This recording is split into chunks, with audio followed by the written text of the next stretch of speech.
Tired of dealing with annoying flies, fruit flies, and gnats in your home? The Zevo Flying Insect Trap is your ultimate solution. Don't wait.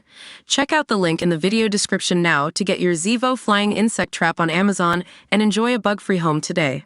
Microsoft has confirmed that its latest global outage was caused by a malicious cyber attack. The outage saw Outlook email services, Xbox Live, and even Minecraft go down for almost 10 hours yesterday afternoon, just 2 weeks after millions were affected by global outages. Microsoft now admits that its services were taken out by a distributed denial of service, DDoS, attack which was amplified by an error in the company's cyber defenses. Experts say the true culprits may never be identified, but that they were likely encouraged to strike by Microsoft's recent service troubles. Sylvain Cortez, vice president of strategy at cybersecurity firm Hakuity, told Mail Online, rogue actors, cyber gangs, and nation-states alike leverage these tactics, so further investigation is required to determine the origin of the threat. Yesterday, thousands of users reported issues accessing Microsoft services. At the time, the tech giant's service status website showed an alert for network infrastructure, which is critical for connectivity and communication between users, apps, devices, and the Internet. In a post on X, formerly Twitter, earlier that day, Microsoft had written, "We are investigating reports of issues connecting to Microsoft services globally. Customers may experience timeouts connecting to Azure services." Microsoft Azure is a cloud computing service which provides data access and management services for a wide number of different clients.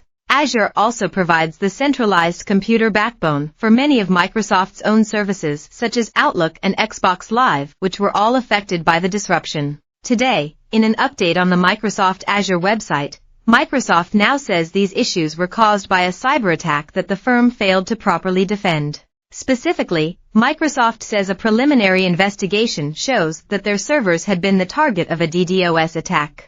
This is a very basic form of cyber attack in which the malicious party sends vast amounts of internet traffic to a website or server so that legitimate web traffic can't get through. While they have been used widely by hacktivist groups around the world, these attacks generally cause limited and temporary disruption. However, Microsoft writes, "Initial investigations suggest that an error in the implementation of our defenses amplified the impact of the attack rather than mitigating it." Peter Arntz, senior threat researcher at cybersecurity firm Malwarebytes, explains that sometimes errors in the victim's own systems will boost the power of a DDoS attack. Mr. Arntz told Mail Online, rather than fending off the attack, something in Microsoft's cloud architecture overreacted and made things worse. "It's very similar to how an ignorant person can ask more questions in an hour than a wise man can answer in a lifetime.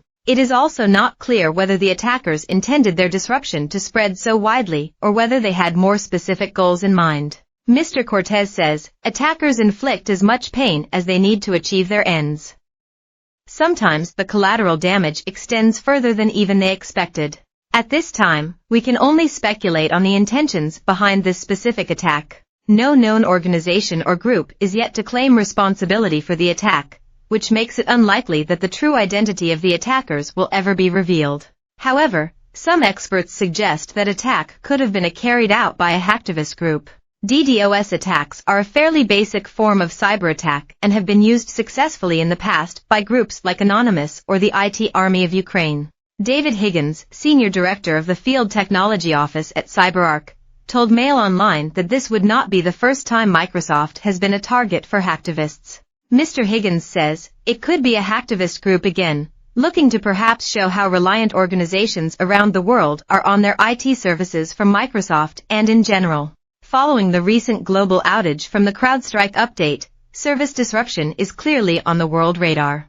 However, Mr. Higgins also points out that cyber criminals and nation-states also employ these techniques, so there is not enough information to determine who the attacker was. DDoS attacks generally harness large networks of compromised computers, which makes it difficult to trace the attack back to a single source. Jake Moore